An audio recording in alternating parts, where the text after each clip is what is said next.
இளந்தூர் அர் ரஹீமியா அரபிக் கல்லூரி. உங்கள் ஆண் பிள்ளைகள் 7 ஆண்டுகளில் ஆலிம் பட்டத்துடன் பிகாம், பிபிஏ, பிஏ டிகிரிகளும் பெற்று சிறந்த ஆலிமாக வெளிவர இன்றே தொடர்பு கொள்ளுங்கள். அல்ஹம்துலில்லாஹில் முவஃபிகில் முஈன் வஸ்ஸலாத்து வஸ்ஸலாமு அலா சய்யிதினா முஹம்மதின் ஸாதிகில் அமீன் வஅலா ஆலிஹி வஸஹ்பிஹி அஜ்மஈன் வமன் தபிஅஹும் பிஇஹ்சானின் இலா யௌமிddin. அம்மா பஅத். فقد قال الله تعالى في محكم تنزيله وفرقانه المجيد: فأعوذ بالله من الشيطان الرجيم. بسم الله الرحمن الرحيم. إن الله اشترى من المؤمنين أنفسهم وأموالهم بأن لهم الجنة. قال نبينا محمد صلى الله عليه وسلم: لا يؤمن أحدكم حتى يكون هواه تبعا لما جئت به، أو كما قال النبي سيد البشر صلى الله عليه وسلم. صدق الله مولانا العظيم وصدق رسوله النبي الكريم ونحن على ذلك من الشاهدين والشاكرين والحمد لله رب العالمين. அளவற்ற அருளாளனும் நிகரற்ற அன்புடையோனும் ஆகிய எல்லாம் வல்ல அல்லாஹ்வின் திருநாமம் உச்சரித்து என் உரையை துவக்கம் செய்கிறேன். உலகில் உண்டாகும் சர்வ புகழும் அல்லாஹ் ஒருவனையே சேரட்டுமாக. அவனது சாந்தியும் சமாதானமும் கருணையும் ஈடேற்றமும் அகிலத்தின் அருட்கொடையாய் வந்துதித்த அண்ணல் எம்பெருமான் ரசூலுல்லாஹி ஸல்லல்லாஹு அலைஹி வஸல்லம் அன்னவர்கள் மீதும், அன்னாரின் வழி நடந்த உத்தம சத்திய சஹாபாக்கள், தாபிஈன்கள், தபஉ தாபிஈன்கள், நாதாக்கள், நல்லவர்கள், அவுலியாக்கள், இமாம்கள், குறிப்பாக சிறப்பான இச்சபையில் ஒன்று சேர்ந்திருக்கக்கூடிய மேலும் வரவிருக்கக்கூடிய நம் அனைவர் மீதும் அனைவர் குடும்பத்தார் மீதும் என்றென்றும் நிறைவாக நிலவட்டுமாக. ஆமீன். அன்பிற்கும் இறை நேசத்திற்கும் தகுதியான சகோதரர்களே, ஜமாஅத்தார்களே, அல்லாஹ்வின் பேருபகாரம் மீண்டும் ஒரு முறை அவனது இல்லத்தில் அமர்ந்து அவனது உத்தரவுகளையும் அவனது தூதர் ஹபீப் முஹம்மது ஸல்லல்லாஹு அலைஹி வஸல்லம் அவர்களின் வாழ்க்கை வழிமுறைகளையும் தெரிந்து கொள்ளக்கூடிய அவையில் நம்மை ஒருங்கிணைத்திருக்கிறான். நாளை மறுமையிலும் நம் அனைவரையும் ஜன்னாத்துல் ஃபிர்தௌஸிலே ஒன்று சேர்ப்பானாக என்கிற துஆவோடு இங்கே பேசப்படுகிற கேட்கிற விஷயங்களின் பிரகாரம் நமது வாழ்வை அமைத்து கொள்ள வேண்டும் என்பதை ஆரம்ப உபதேசமாக எனக்கும் உங்களுக்கும் கூறிக்கொள்கிறேன். அன்பிற்குரியவர்களே, நேற்றைய தினம் இஸ்ரேலுக்கும் பலஸ்தீனுக்கும் நடைபெறக்கூடிய போரில் ஒரு நல்ல செய்தி வந்திருக்கிறது. 2 ஆண்டுகள் மிகச்சரியாக அக்டோபர் 7, 2023 தொடங்கிய காசா மீதான தாக்குதல் நேற்றைய தினம் நிறுத்தி கொள்வதற்கான ஒப்பந்தம் கிட்டத்தட்ட சுமூகமான முறையில் கையெழுத்தாகி இருப்பதாக தகவல் அதிகாரப்பூர்வமாக வெளியிடப்பட்டிருக்கிறது. அல்லாஹ் நமது துஆக்களை அங்கீகரித்திருக்கிறான். அந்த மக்களுடைய பொறுமையை, சோதனைகள் மீது அவர்கள் கொண்டிருந்த சகிப்புத்தன்மையை அங்கீகரித்திருக்கிறான் என்று இதை நாம் மகிழ்வோடு எடுத்துக்கொள்ளலாம். 3 நிபந்தனைகளின் அடிப்படையில் இந்த போர் நிறுத்த ஒப்பந்தத்திற்கு இரு தரப்பிலும் கையெழுத்திடப்பட்டிருக்கிறது.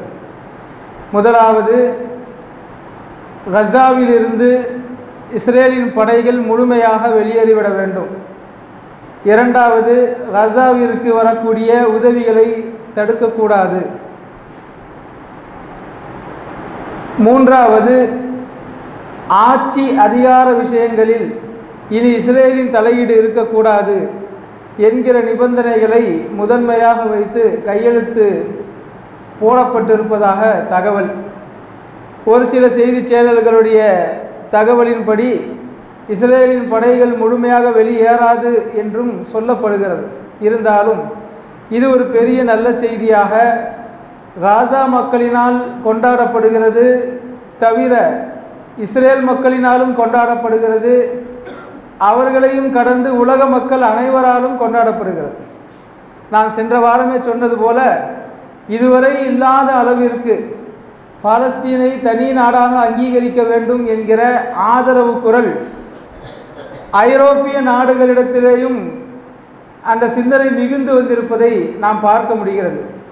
பிரிட்டன், பிரான்ஸ் போன்ற நாடுகளும் கூட அதற்கு ஆதரவு தெரிவித்திருக்கின்றன.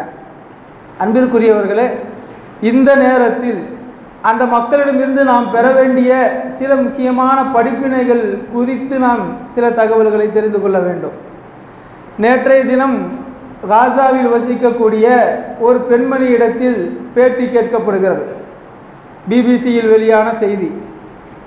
அந்த பெண்ணிடத்தில் இவ்வளவு சந்தோஷமாக போர் நிறுத்த செய்தியை கொண்டாடுகிறீர்களே, அடுத்து நீங்கள் என்ன செய்யவிருக்கிறீர்கள் என்று கேட்டபோது அவர் சொல்கிற முதல் தகவல், எங்களுடைய வீடுகள் எல்லாம் இந்த தாக்குதலினால் சிதிலமடைந்து செங்கலாக போய்விட்டது. மணல் குவியலாக, கல் குவியலாக எங்களுடைய வீடுகள் எல்லாம் ஆயிருக்கிறது. நாங்கள் செய்ய போகிற முதல் வேலை அந்த கற்களை எல்லாம் அகற்றிவிட்டு எங்களோடு அந்த வீட்டில் வாழ்ந்து அந்த கட்டிடத்திற்குள்ளேயே ஷஹீதானவர்களுடைய உடல்களை தேடப்போகிறோம். எங்களுடைய தந்தை, எங்களுடைய தாயார் அவர்களெல்லாம் அந்த வீட்டில் சிக்கி ஷஹீதானவர்கள் பல நாட்களாகியும் சிலர் பல வாரங்களாகியும் இதுவரை உடல் கிடைக்கவில்லை. நாங்கள் முதலில் அவர்களுடைய உடலை தேடி எடுத்து அவர்களுக்கு கஃபன் தஃபன் செய்து ஜனாசா தொழுகை செய்து அதை அடக்க வேண்டும். இரண்டாவது, சுக்கு நூறாகி போன எங்களுடைய வீடுகளை எல்லாம் நாங்கள் மீண்டும் கட்டி எழுப்ப வேண்டும். அடுத்த சில வருடங்களுக்குள்ளாக நாங்கள் பழையபடி எங்களுடைய ஊரை மாற்ற வேண்டும் என்று அவர் தனது பேட்டியிலே தெரிவிக்கிறார். அன்பானவர்களே, யாருக்கும் வரக்கூடாத சோதனைகள், அத்துமீறல் தாக்குதல்கள், மனிதநேயத்திற்கு எதிராக எப்படியெல்லாம் சித்திரவதை செய்ய முடியுமோ அப்படியெல்லாம் சித்திரவதை செய்யப்பட்ட மக்களுடைய இந்த குரலிலிருந்து நமக்கு பல்வேறு படிப்பினைகள் கிடைக்கின்றன. நேற்றைக்கு முன்தினம் ஜாமியா மஸ்ஜிதிலே நடைபெற்ற ஜமாஅத்துல் உலமா சபை ஏற்பாடு செய்த ஷரியத் மாநாட்டில் பேசுகின்ற போது கூட சிறப்புரையாளர்கள் இதை அழுத்தந்திருத்தமாக சொன்னார்கள். அதை மீண்டும் ஒரு முறை நம் கவனத்திற்கு கொண்டு வருவதற்காக நான் இதை சொல்லுகிறேன். அங்கே உள்ள மக்களின் அவல நிலை எவ்வளவு மோசமாக இருக்கிறது என்றால், மருத்துவ உபகரணங்கள் கூட முழுமையாக இல்லை. எப்படி பத்ர் போரில் போர் தளவாடங்கள் இல்லாமல் சஹாபாக்கள் போர் செய்ய வேண்டிய சூழ்நிலை வந்ததோ, கிட்டத்தட்ட அதுபோன்று ஒரு நெருக்கடியான நிலையில் மருத்துவ உபகரணங்கள் இல்லாமல் மருத்துவம் மேற்கொண்டு கொண்டிருக்கிறார்கள், சிகிச்சை எடுத்துக்கொண்டிருக்கிறார்கள். அதிலே ஒரு சிறுமி கால் உடைந்த நிலையில் வருகிறார். முகத்தில் அடிபட்டு தோல் கிழிந்து தொங்குகிற நிலைமையில் ஒரு சிறுமி வருகிறார். இவர்களுக்கெல்லாம் சிகிச்சை நடைபெறுகிறது. நமக்கு தெரியும், ஒரு அறுவை சிகிச்சை நடப்பதானால் அல்லது கடுமையான வலி ஏற்படக்கூடிய தையல் போடுவது போன்ற சிகிச்சை மேற்கொள்வதானால் அந்த வலி தெரியாமல் இருப்பதற்கு மயக்க மருந்து கொடுக்கப்படும், மறுத்து போகிற ஊசி போடப்படும். அந்த பிள்ளைகளுக்கு தையல் போடுவதற்கு முன்னால் மயக்க மருந்து கொடுப்பதற்கு மருந்து இல்லை. மயக்க மருந்து கொடுக்காமலேயே முகத்தில் இருக்கக்கூடிய தோலை தைக்கிறார்கள், உடைந்து போன கால்களை ஆபரேஷன் செய்கிறார்கள் என்று ஒரு வருத்தமான செய்தியை அழுத்தமாக பதிவு செய்தார்கள். ஒரு ஊசி குத்துவதை கூட மனிதனால் இயல்பில் தாங்கிவிட முடியாது. நாம் கவனமில்லாமல் இருக்கிற போது சில வலிகள் ஏற்படலாம். கீழே விழுந்து விடுகிறோம், அடிபடுகிறது. நாம் விழப்போகிறோம் என்று உறுதியாக நமக்கு தெரிந்த அந்த வலியை தாங்க வேண்டும் என்றால் மனிதன் வலியை பொறுத்து கொள்ள தயாராக இருப்பவன் இல்லை. ஆனால் அங்கே உள்ள மக்கள் அடுத்து நமக்கு நடக்கப் போகிற அறுவை சிகிச்சைக்கு எந்த மயக்க மருந்தும் கிடையாது, அந்த ரணத்தை பொறுத்து கொண்டுதான் சிகிச்சை மேற்கொள்ள வேண்டும் என்கிற நிர்பந்தமான நிலையை கூட ஏற்று வாழக்கூடிய அளவிற்கு அவர்களுக்கு பக்குவம் இருக்கிறது. அந்த வலியை அவர்கள் பொறுத்து கொள்கிறார்கள். அப்படி வலி ஏற்படுகிற போது சத்தமாக கத்தி கலிமாவை சொல்லுகிறார்கள். வேறு எந்த மயக்க மருந்தும் இல்லை, வலியை சாதாரணப்படுத்துகிற எந்த மாத்திரைகளும் இல்லை, பெயின் கில்லர் டேப்லெட்ஸ் கிடையாது. இத்தனை மோசமான சூழ்நிலையிலும் சாப்பிடுவதற்கு சரியான ஆகாரங்கள் இல்லை. 18,000க்கும் மேற்பட்ட குழந்தைகள் இறந்திருக்கிறார்கள்.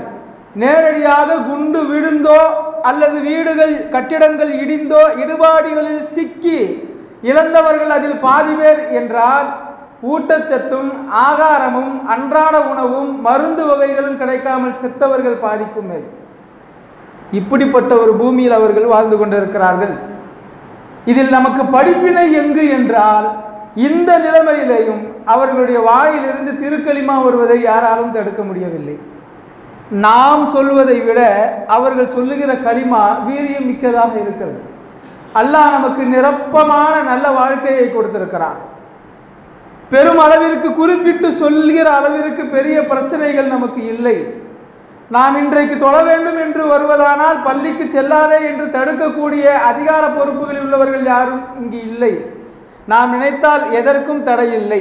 மகிழ்ச்சியாக இபாதத்துகள் செய்ய முடியும், முஸ்லிமாக வாழ முடியும் என்கிற சூழலில் நாம் சொல்லுகிற திருக்கலிமாவை விட இப்படி பல்வேறு சோதனைகளை அவர்கள் கண்ணுக்கு முன்னால் பார்த்து பல பேரை இறந்து போவதை நேரடி காட்சிகளாக பார்த்த பின்னும் அல்லாஹ் தந்திருக்கக்கூடிய இந்த உலக வாழ்க்கையின் சோதனைகளை அவர்கள் சகிப்புத்தன்மையோடு ஏற்று திருக்கலிமாவை அல்லாஹ்விற்கு பதிலளிக்கிறார்கள் என்றால் அவர்கள் ஏன் சிறந்த முஃமின்கள் என்று நாம் சொல்ல முடியாது. அவர்களை நம்முடைய வாழ்க்கையின் பகரமாக முன்னுதாரணமாக நாம் எடுத்துக்கொள்ள வேண்டும். அவர்களிடத்தில் நாம் இருந்தால் என்று ஒரு கணம் யோசித்து பார்த்தாலே நமக்கு தலை சுற்றுகிறது, நினைத்து கூட பார்க்க முடியவில்லை. இப்படி ராகத்தான வாழ்க்கையை அல்லாஹ் கொடுத்து விட்டு நம்மிடத்தில் எதிர்பார்ப்பது அந்த நன்றி கடனைத்தான். எல்லா சோதனைகளையும் கொடுத்து விட்டு அவர்கள் நன்றி கடனை அல்லாஹ்விற்கு திருப்பி அது எல்லா சோதனைகளுக்கும் பகரமாக நன்றி கடனை செலுத்துகிறார்கள். நாம் எல்லா சுகபோகங்களையும் அல்லாஹ்வின் கிருபையில் அழகான வாழ்வையும் பெற்றுக்கொண்டு அதே அளவிற்கு நாம் நன்றி செலுத்துகிறோமா என்பதை கவலையோடு யோசித்து பார்க்க வேண்டும். திருக்குர்ஆனிலே அல்லாஹ் சொல்கிறான், உங்களுடைய உயிர் உடைமைகளை நான் சொர்க்கத்திற்கு பகரமாக வியாபாரம் செய்து கொண்டேன். அல்லாஹ்விடத்தில் நாம் செய்திருக்கக்கூடிய ஒப்பந்தம் அது.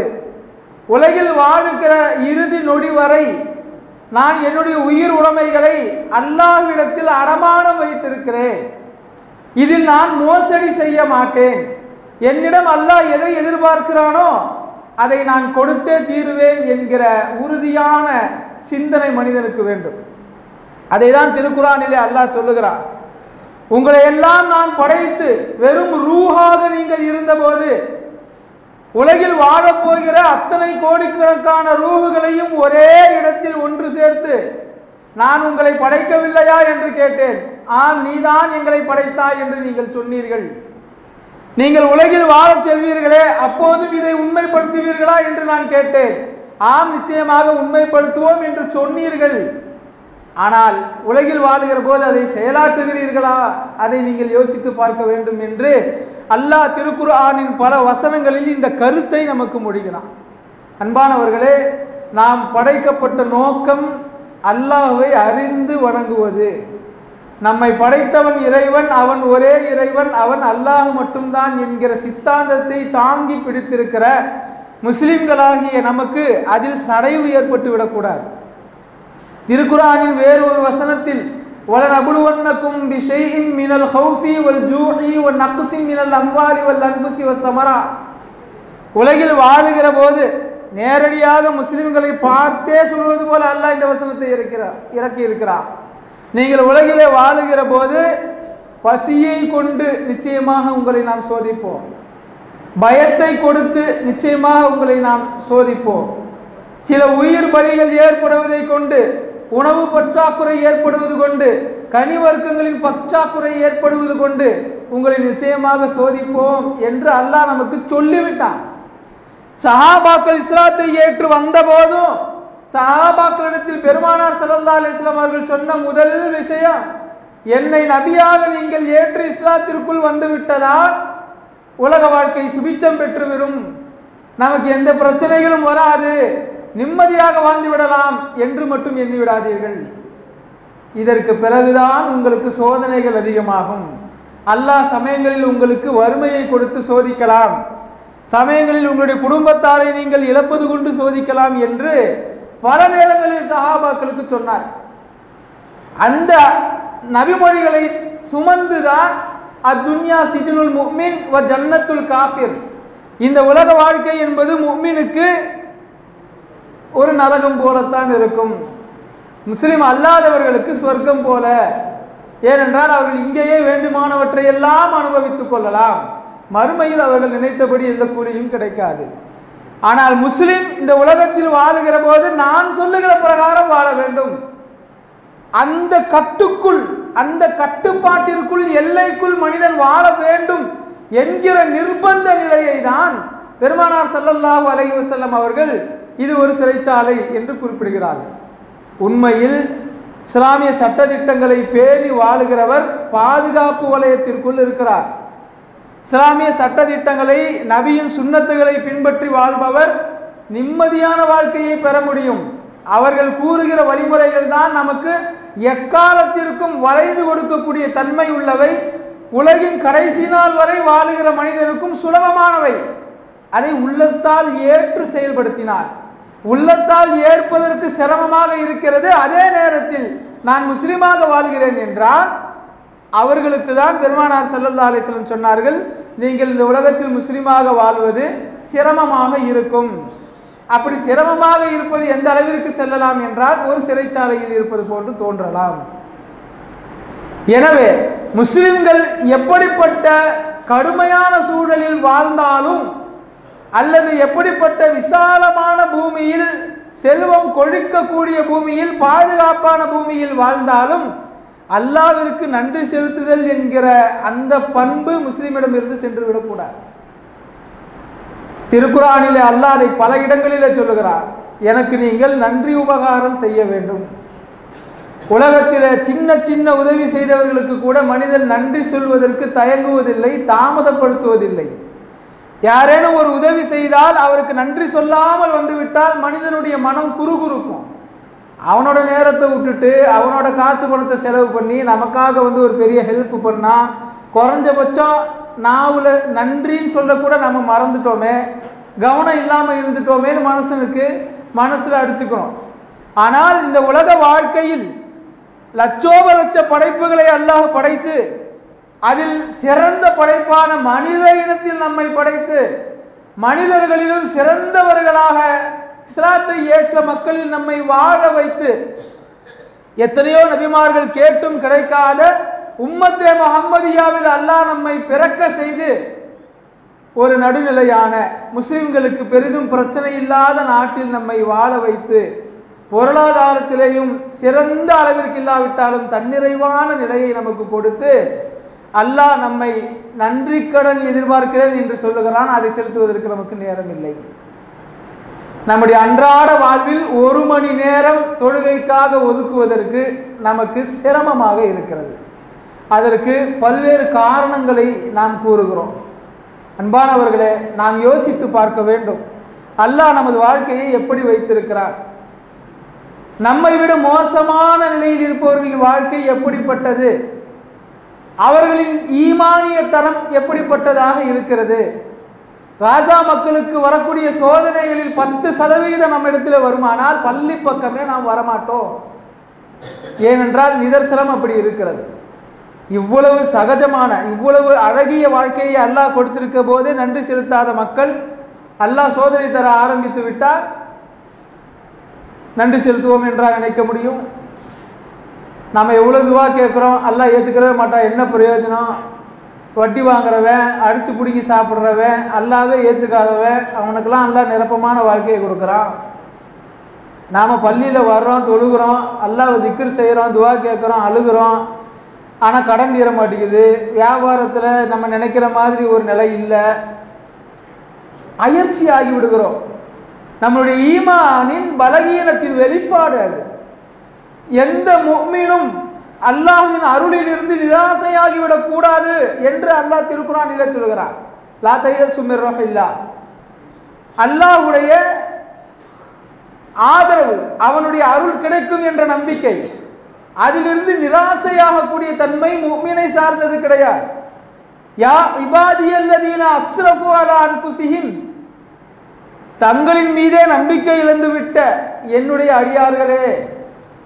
அல்லாஹ் தன்னோடு இணைத்து அடியார்களை, என்னோட மகனே அப்படின்னு நம்ம கூப்பிட்டு நம்முடைய மகனுக்கு உபதேசம் சொல்கிற மாதிரி அல்லாஹ் சொல்லுகிறார், என்னுடைய அடியார்களே, உங்கள் மீதே நம்பிக்கை இல்லாமல் போயிடுச்சு உங்களுக்கு.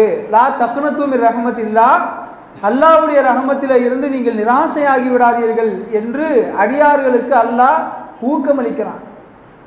இது யாருக்கு பொருத்தமான வசனம்? நமக்கா காசா மக்களுக்கா என்றால் நம்மை விட அவர்களுக்கு அதிகமாக பொருந்தும். சரி, அல்லாஹ்வுடைய ரஹமத்திலிருந்து நிராசையாகிவிடக்கூடாது. அப்படின்னா என்ன செய்யணும்? நாமோ துன்பங்கள் வந்த போதிலும் இதை அல்லாஹ் தந்தான், நான் பொருந்திக் கொள்ளுகிறேன், இதை அல்லாஹ் நீக்குவான் என்கிற தன்மை வேண்டும். இதுவும் கூட நம்மை விட அவர்களிடத்தில் அதிகமாக இருக்கிறது. பல தடவை நாம் கேள்விப்பட்ட செய்திதான். காசாவில் வசிக்கிற பெண்கள் சொல்லுகிறார்கள், நாங்கள் இரவு உறங்குகிற நேரங்களிலேயும் புர்கா அணிந்துதான் உறங்குகிறோம். தூங்கும்போது பொதுவாக பெண்களுடைய நிலைமை என்ன, நம்முடைய நிலைமை என்ன? வெளியிலே வந்தால் முழுமையாக ஆடை அணிந்திருப்போம். வீட்டிற்குள் சென்றால் ஒரு பனியன் ஒரு வேட்டி போட்டுக்கிறோம், அவ்வளோதான், போதும். அது பெண்களாக இருந்தால் வீட்டுக்குள் இருக்கும் பொழுது உறங்குகிற நேரத்தில் நைட்டி போட்டுக்கொள்வார்கள். ஆனால் காசாவில் வசிக்கிற பெண்கள் சொல்லுகிறார்கள், நாங்கள் இரவு உறங்க போகிற போது தான் முழுமையாக ஆடை அணிந்து புர்காவும் போட்டு நாங்கள் உறங்குகிறோம். என்ன காரணம் என்றால், நாங்கள் உறங்குகிற போது எங்களுடைய வீடுகளில் குண்டுமலை பொழிந்து ஒருவேளை நாங்கள் ஷஹீதானால் எங்களுடைய உடலை வந்து அந்நிய ஆண்கள் தூக்குகிற போது எங்கள் உடலின் பாகங்களை பார்த்துவிடக்கூடாது. எப்படி ஈமானை வெளிப்படுத்துகிறார்கள் அவர்கள்? அல்லாஹ்வுடைய ரஹமத்தில் இருந்து நிராசையாகாத வாழ்க்கை என்பதற்கு பெரும் உதாரணம் அவர்கள். அல்லாஹ்வின் இத்தனை சோதனைகள் வருகிற நேரத்திலேயும் எங்களை தான் அல்லாவே காப்பாத்துறையே, அத்தா மூத்தா போயிட்டாங்க, அம்மா அப்பா மூத்தா போயிட்டாங்க, பச்சிலம் குழந்தைகள்லாம் ஷஹீதாகுது, அப்படிப்பட்ட அல்லாஹ்வை வணங்கணுமா அப்படிங்கிற சிந்தனை பலகீனமான ஈமான் கொண்ட மக்களுக்கு வந்துடும். நம்முடைய நண்பர் ஒருவர் பேசி கொண்டிருக்கும் போது கூட சொன்னார், என்னங்க அல்லாஹ் அல்லாஹ் அல்லாஹ் நம்ம பேசுகிறோம், அல்லாஹ்வுக்கு கண்ணில்லையான்னு அவர் கேட்குறார். பச்சிலம் குழந்தைகள் கை கால் உடைந்து அந்த குழந்தைகளை தூக்கி செல்லுகிற போது கால் பாதியா தொங்குது, தனியா பிடிச்சி இழுத்தா வந்துடும், அந்த நிலைமைக்கு இருக்கிறது. அல்லாஹ்வுக்கு இரக்கமே இல்லையா என்று கேட்கிறார். நாம் என்ன சொல்லுகிறோம்? அல்லாஹ் நம்மை படைத்து முஸ்லீமாக வாழுகிற போதே இப்படித்தான் இருக்கும் என்று சொல்லிவிட்டான். இது என்ன சொர்க்கமா? சொர்க்கத்தில் தானே சோதனைகள் வரக்கூடாது, கவலை வரக்கூடாது, நஷ்டம் வரக்கூடாது, வருத்தம் வரக்கூடாது. உலக வாழ்க்கை உங்களுக்கு சோதனை களம்தான் என்று அல்லாஹ் கூறிவிட்ட பிறகு இன்பமயமானதாக இருக்க வேண்டும், நான் கை தூக்குகிற போதே அல்லாஹ் ஏற்றுக்கொள்ள வேண்டும் என்று சொல்வது என்ன வகையான பண்பு? ஒரு மாணவனுக்கு பரீட்சை வைக்கிறோம், அவன் பரீட்சை ஹாலுக்குள்ளே வந்ததுக்கு பிறகு நீ யார்கிட்டையுமே பேசக்கூடாது, மற்ற நாளில் உட்கார்ற மாதிரி ஒரு பெஞ்சில் 5 பேர் உட்காரக்கூடாது, 2 பேர் தான் உட்காரணும், திரும்பி கூட பார்க்கக்கூடாது, அங்கே என்ன கேள்வி கொடுத்துருக்குறாங்களோ அதுக்கு பதில் எழுது, தெரியலைன்னா விட்டுட்டா இப்போ யார்கிட்டையும் கேட்க, இவ்வளோ ரூல்ஸ் போடுறோம்ல, அவன் கேட்க முடியுமா? என்ன என்னை கூப்பிட்டு இப்படி கொடுமைப்படுத்துறீங்க? இல்லை, எக்ஸாம் ஹாலுனாலே இந்த ரூல்ஸ்லாம் இருந்தால் தானே எழுத வர்றவன் எனக்கு புக்கு கொடுங்கன்னு கேட்க முடியுமா? அதே போல தானே உலக வாழ்க்கையும். நீ உலக வாழ்க்கையில் சிரமப்படுவாய், நான் உன்னை சோதிப்பேன், பசி வரும், வறுமை வரும், பட்டினி வரும், உயிர் பலி ஏற்படும், உன்னுடைய உடல் ஆரோக்கியத்தில் குறைவு ஏற்படும், பொருளாதாரத்தில் நஷ்டம் வரும். இதையெல்லாம் கடந்து என்னை படைத்தவனுக்கு நான் நன்றி கடனோடு இருப்பேன் என்று சொல்லுகிற போது தானே நமது அடிமைத்தனம் என்பது முழுமையாக வெளிப்படுகிறது. எனக்கு சொகுசான வாழ்க்கையை நீ கொடுத்துரு, வறுமை இருக்கக்கூடாது, கஷ்டம் இருக்கக்கூடாது, உடல் நோய் இருக்கக்கூடாது, எந்த விதமான சஞ்சலமும் இல்லாமல் 80 வயசு வரைக்கும் நான் நிம்மதியாக வாழணும், இது எல்லாமே எனக்கு கொடுத்துரு, அப்போ நான் தொழுகிறேன்னு சொன்னால் அது எப்படி சோதனைக்களமாக இருக்க முடியும்? அன்பிற்குரியவர்களே, நாம் அவர்களுடைய ஈமானிலிருந்து படிப்பினை பெறுவதற்கு ஏராளமான விஷயங்கள் இருக்கின்றன. நாம் அவர்களுடைய வாழ்க்கையை கொஞ்சம் சீர்தூக்கி பார்க்க வேண்டும். பல வாரங்களாக நாம் அதை திரும்ப திரும்ப சொல்வதன் நோக்கமே அந்த மக்களை குறித்த கவலையை அதிகப்படுத்துவது அல்ல. உண்மையை சொல்லுவதானால் அந்த மக்களை குறித்து கவலைப்பட வேண்டிய அவசியமே இல்லை. ஏனென்றால் துன்பங்கள் வந்த போதிலும் அவர்கள் அல்லாஹ்விடத்தில் வெற்றி பெற்றவர்களாக இருப்பதற்கான அத்தனை தகுதிகளையும் வளர்த்து கொண்டு இருக்கிறார்கள். அவங்கள்ட்ட இருக்காது. ஆனால் அவங்க ஷஹீதாகிறாங்களே நம்ம கவலைப்படுறது ஒரு அநியாயம் நடக்குதுங்கிறதுக்காகத்தானே ஒழிய, அந்த ஷஹீதுகளுக்கு இருக்கக்கூடிய கூலியை முஃமின்கள் தெரிந்து கொண்டால் அல்லாஹ்விடத்தில் ஷஹாதத்தை கேட்பார்கள். சஹாபாக்கள் அப்படித்தான் கேட்டார்கள். இஸ்லாத்துடைய ஆரம்ப காலகட்டத்தில் மட்டுமல்ல, இஸ்லாம் செழித்தோங்கி ஹஸரத் அபூபக்கர் சித்திக் ரலியல்லாஹு அன்ஹு காலம் முடிந்து உமர் ரலியல்லாஹு அன்ஹுடைய காலம் வந்தபோது எல்லாமே ஜக்காத் கொடுக்க ஆரம்பிச்சிட்டாங்க. பெருமானாரின் மறைவுக்கு பிறகு வெறும் 15 ஆண்டுகளில் பெரும் வறுமையில் இருந்த மக்கா மதீனா அரபுலகம் முழுக்க ஜக்காத் எல்லாருமே கொடுக்கிற அளவுக்கு ஆயிட்டாங்க. எந்த அளவிற்கு உமர் ரலியல்லாஹு அன்ஹு ஜக்காத்தை வசூலித்து கொண்டு வருவதற்கு ஆட்கள் போட்டார்களே, வசூலித்து கொண்டு வந்து குவியலாக குவிக்கப்பட்டிருக்கிறது. அதை வாங்கி செல்லும் தகுதியான முஸ்லிம்கள் இல்லை.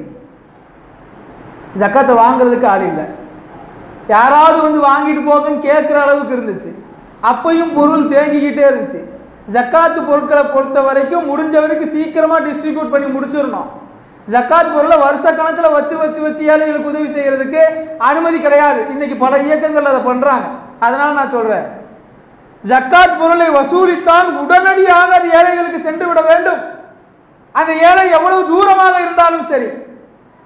உடனே உமர் ரலியல்லாஹு அன்ஹு அந்த குவியலை பார்த்து, இங்கே ஜக்காத் வாங்க யாருக்குமே தகுதி இல்லை, எல்லாம் செல்வந்தர்கள் ஆயிட்டாங்க. முஆவியா ரலியல்லாஹு அன்ஹுவுக்கு கடிதம் எழுதினார்கள். ஷாம் நாட்டு கவர்னர் 2 நபர்களை அந்த கடிதத்தை கொடுத்து, இந்த பொருட்களை எல்லாம் கொண்டு செலுத்தி அவங்கள்ட்ட போய் கொடுத்துட்டு வந்துருங்கன்னாங்க. எல்லாத்தையும் கொண்டு போய் கொடுத்துட்டு லெட்டரையும் கொடுத்தா வாங்கி படிச்ச முஆவியா ரலியல்லாஹு அன்ஹு பதில் கடிதம் ஒன்றை எழுதி அந்த 2 பேர்கிட்ட கொடுத்து, கொண்டு வந்த பொருட்களை எல்லாம் திரும்ப கொண்டு போங்கட்டாங்க. இங்கிருந்து கொண்டு போன எல்லாத்தையும் திரும்ப கொண்டு வந்து போட்டு அந்த 2 பேரும் கொண்டு வந்து அவர் எழுதின கடிதத்தை கொடுத்தா உமர் ரலியல்லாஹு அன்ஹு பிரித்து படிக்கிறாங்க. நீங்கள் மதீனாவில் என்ன நிலைமைன்னு சொல்கிறீங்களோ அதே நிலைமை தான் இங்கே. நாங்கள் ஜக்காத்தை வசூல் பண்ணிக்கிட்டே இருக்கிறோம், வாங்கிறதுக்கு ஆள் இல்லாமல் எங்கள்கிட்டையும் நிரப்பமான முறையில் பொருளாதாரம் தன்னிறைவில் இருக்குது. இப்படி முஸ்லிம்களுடைய நிலைமை மாறினதற்கு பிறகும் கூட சஹாபாக்கள் ஷஹீதாக வேண்டும் என்ற ஆசையை விடவே இல்லை. அதுதான் சப்ஜெக்ட். உமர் ரலியல்லாஹு அன்ஹு மௌத்து வரை கேட்ட துஆக்களில் ஒன்று என்ன தெரியுமா? அல்லாஹும்ம ர்ஸுக்னி ஷஹாதத்தன் ஃபீ சபீலிக. யா அல்லாஹ், எனக்கு மௌத்தை எப்போ வேணா கொடு, ஆனால் ஷஹாதத்து தான் எனக்கு வேணும்டாங்க. கஷ்டப்பட்ட காலம் போயிடுச்சு, வாலிப காலம் போயிடுச்சு, பேரம் பேத்தியெல்லாம் எடுத்தாச்சு. ஹலீஃபாவா 12 ஆண்டுகள் இதை ஆண்டுகிட்டு இருக்கிறாங்க மதீனாவை. இந்த காலத்திற்கு பிறகு கியாமத்து வருகிற வரை எந்த உமருடைய ஆட்சியை பற்றி உலகமே பேச போகிறதோ அந்த உமர் ரலியல்லாஹு அன்ஹு அப்ப கூட அல்லாஹ்ட்ட ஷஹீத் ஆகணும்னு தான் கேட்டாங்க. தேவையில்லை, கேட்டிருக்க வேண்டிய அவசியம் இல்லை, ஆனா கேட்டாங்க. ஷஹீதை மட்டும் கேட்கல, அமித்னி அலா பலதி ரசூலிக்க, எனக்கு ஷஹாதத்து கிடைக்கணும், ஒரு முஸ்லிம் அல்லாதவன் கையால் குத்தப்பட்டு சாகணும், அப்படி நான் ஷஹீத் ஆகிறது மதீனால வச்சு நடக்கணும்னு துவா கேட்டாங்க. அல்லாஹ் அந்த துவாவை கபூல் செய்தார். உமர் ரலியல்லாஹு அன்ஹு ஃபஜ்ர் தொழுகை தொழ வைத்துக் கொண்டிருந்த போது குத்தப்பட்டார்கள். 2 நாட்கள் சக்கராத்திலே இருந்து பிறகு ஷஹீத் ஆனார்கள். இது மதீனாவிலேயே நடந்தது, மதீனாவிலேயே அடக்கம் செய்யப்பட்டார்கள். என்ன படிப்பினை நமக்கு கிடைக்கிறது என்றால், நிரப்பமான வாழ்க்கை வந்ததற்கு பிறகும் முஸ்லிமிற்கு அல்லாஹ்வின் பால் தேட்டம் இருக்க வேண்டும். உமர் ரலியல்லாஹு அன்ஹு கேட்டது போல நாம் இன்னைக்கு கேட்கக்கூடிய தைரியம் நமக்கு இருக்கிறதா? ஒரு பேச்சுக்கு நான் இப்போ துவா கேட்குறேன்னு வைங்களேன், எல்லாரும் ஆமீன் சொல்றீங்களான்னு பார்ப்போம். யா அல்லாஹ், ஒரு முஸ்லிமானவர் முஸ்லிம் அல்லாதவர் கைகளால் நான் வெட்டப்பட்டு ஷஹீதாகணும். ஆமீன் சத்தம் வருவது மகிழ்ச்சியாக இருக்கிறது. அந்த துவாவை கேட்பதற்கு கூட நமக்கு உள்ளத்தில் ஒரு தடுக்கம், ஒரு பயம். இப்படி நம்ம கேட்கிறோமே, நாளைக்கு அப்படி நடந்துட்டா நம்முடைய குடும்பத்துக்கு என்ன ஆகும் அப்படிங்கிற சிந்தனைகள்லாம் நமக்கு ஓடும். சஹாபாக்கள் அதை அவர்கள் நினைத்ததில்லை. சஹாபாக்கள் விரும்பினார்கள், அல்லாஹ்விடத்தில் உயர்ந்த அந்தஸ்தை அடைந்தார்கள். இதே பலஸ்தீனில் 2 ஆண்டுகளுக்கு முன்னால் வந்த ஒரு வீடியோ எல்லாருமே பார்த்துருப்போம், சிலருக்கு மறந்துருக்கலாம். ஒரு இந்தியாவில் உள்ள ஒரு ஆலிம்களின் கூட்டம் அங்கே சுற்றுப்பயணம் போகிறாங்க. அந்த காசாவில் வச்சு அங்கேருந்து போன ஆலிம் சார் ஒரு சின்ன பையன்கிட்ட கேட்குறாரு, உனக்கு அத்தா அம்மாலாம் இருக்கிறாங்களா? அந்த பையன் சொன்னால் எல்லாமே ஷஹீதாயிட்டாங்க, நான் எத்தீமாக இருக்கிறேன் இப்போ. அப்போ அவர் சொன்னார் இறக்கத்தோட, நீ என் கூட வந்துரு, இந்தியாவுக்கு போயிடலாம், நான் உன்னை டாக்டர் ஆக்குறேன், இல்லை இன்ஜினியர் ஆக்குறேன், இல்லை ஆலிம் ஆக்குறேன், நீ என்ன பிரியப்படுறியோ அப்படி ஆக்குறேன். அப்போ அந்த பையன் திரும்ப கேட்குறான், உங்கள் கூட வந்தால் எனக்கு என்ஜினியர் பட்டம் கிடைக்கும், டாக்டர் பட்டம் கிடைக்கும், ஆலிம் பட்டம் கிடைக்கும், ஷஹீது பட்டம் கிடைக்குமான்னு கேட்டான். இல்லை அது எங்கள் நாட்டில் கிடைக்காது, அப்போ நான் இங்கே தான் இருப்பேங்கிறான். அந்த சிறு வயதிலிருந்து அவர்களுக்கு கொடுக்கிற ஈமான் எவ்வளவு தரமானதாக இருக்கிறது என்பதை நாம் கவனத்தில் கொண்டு நம்முடைய ஈமானின் பலகீனத்தை யோசித்து பார்க்க வேண்டும். குறைந்தபட்சம் ஒரு முஸ்லிம் பள்ளியினுடைய தொடர்போடு கூட வாழவில்லை என்றால் முஸ்லிம் என்று சொல்வதில் வெட்கப்பட வேண்டும். 5 வேளையும் என்னால் வர முடியாது என்றால் மிக குறைந்தபட்சமாக நான் சொல்லுகிறேன், இது சலுகை கிடையாது.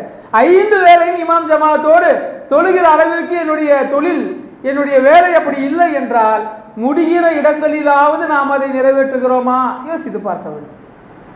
உண்மையிலேயே 5 வக்து என்னால் நான் ஜமாத்தோடு தொழுகாமல் இருப்பதற்கு என் தொழில், என் குடும்பம் காரணம் என்று ஒருவரும் சொல்ல முடியாது. குறைஞ்சபட்சம் ஒரு நாளைக்கு 1 வக்தாவது பள்ளிக்கு வந்து இமாம் ஜமாத்தோடு தொழுகிறதுக்கு வாய்ப்பு இருக்கிறதா இல்லையா? நிறைய பேர் 8 மணிக்குள்ளே வீட்டுக்கு வந்துடுறோமா? அப்போ இஷா ஜமாத்து கண்டிப்பாக வர முடியும் தானே அர்த்தம். சரி, அதுவும் வாய்ப்பு இல்லை, நான் நைட்டு 10 மணிக்கு தான் வருவேன். ஃபஜ்ர் ஜமாத்துக்கு வர்றதுக்கு வாய்ப்பு இருக்கா? இருக்குது இல்லையா? அதுதான் சிரமம். அதை போய் சொல்கிறீங்களே, நிறைய பேருடைய பார்வையே தெரியுது. அன்பானவர்களே, நம்முடைய ஈமான், நம்முடைய தொழுகை, நம்முடைய பள்ளிவாசலின் தொடர்பு நமக்கு தெரியும். யாரிடத்திலையும் காரணம் சொல்ல வேண்டிய அவசியம் நமக்கு இல்லை. ஆனால் அல்லாஹ்விடத்தில் பதில் சொல்லியாக வேண்டும். இல்லாத சாக்கு போக்குகளை சொல்லி அல்லாஹ்விடத்தில் தப்பிக்க முடியாது. அப்படிப்பட்ட உயர்ந்த ஈமான் தான் இன்றைக்கு அந்த மக்களிடத்தில் இருக்கிறது. எல்லாம் உள்ள அல்லாஹ் அப்படிப்பட்ட உயர்ந்த ஈமானை நமக்கும் தந்தருள் புரிவானாக, நம்முடைய சந்ததிக்கும் தந்தருள் புரிவானாக. ஆமீன். வாஹிரு தஅவானா அல்ஹம்துலில்லாஹி ரப்பில் ஆலமீன்.